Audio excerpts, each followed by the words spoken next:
you know, there's another thing I want to talk about too. Also, I've been like talking about like how I got sucked into the all right stuff, and there was also a time where I got sucked back in, back in 2018,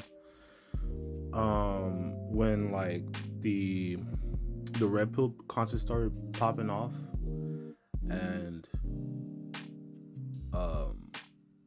I got sucked back into it because I went through a really bad breakup. I was hurt, you know. I was in a relationship for like 6 years, 7 years or something like that, and I completely like lost my sociability.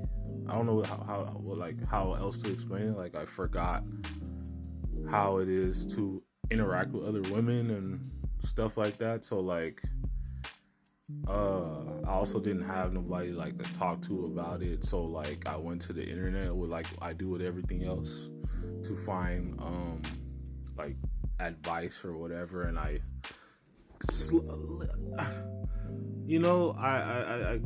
slide back in to the Redpill content. You know, it started off with like the people commenting on like your fragrances, like how to approach women. I've never been the type to approach women, but I was getting advice on that. Like it started off with those type of creators, but then like as the time went on, Redpill, it started to sound like conservative men crying and bitching and moaning. And then like I started realizing, okay, these motherfuckers are conservatives. Like they're trying to like play it off like they're fucking dating coaches, but really they're fucking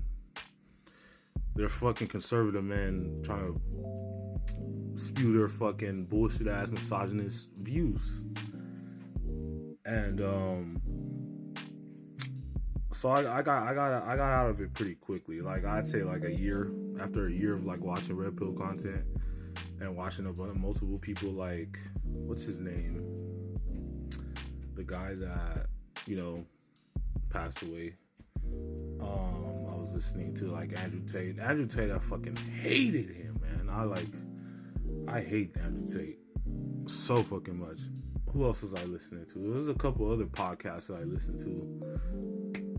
But then like I started realizing like, these guys are just conservative, insecure men who are jaded. Like eventually you heal. Like what I eventually learned is that you just heal. You work on yourself, you heal, you do the work, you do the shadow work. You know, for all my spiritual people, you just do the work. You do the shadow work, you figure out why you had those issues in your relationship and you heal from it.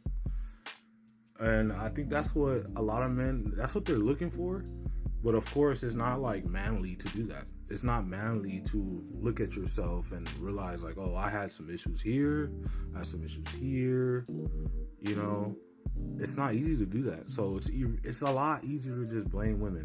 Like women are all the problem, and it's easy and just to blame them for everything. And it's like, bro, I got tired of that real quick because really, yes, like we had some issues in my relationship. We had issues. But like both of us had issues. That's why the relationship didn't work, because we both were, you know, we both had problems and issues that we had to work on, and we had to work on them by ourselves. We had issues where like we were never going to get through together because we were just fueling each other's cycles. You know, and once I started realizing all the cycles, and I started realizing like, okay, like it's not just her, it's not just the girl I was in a relationship with, but it was also me, which was fueling the cycle, starting over and over and over. So, yeah, eventually I got out of the Redpill stuff because it's just insecure men taking advantage of other insecure men on the internet. And I wish other people would see through that and just do the work. Just do the work. That's all you gotta do, man. Just do the work. Learn about your issues. Be honest with yourself. Be honest with yourself. Is it all on the woman? Can't be. It has to be on you too.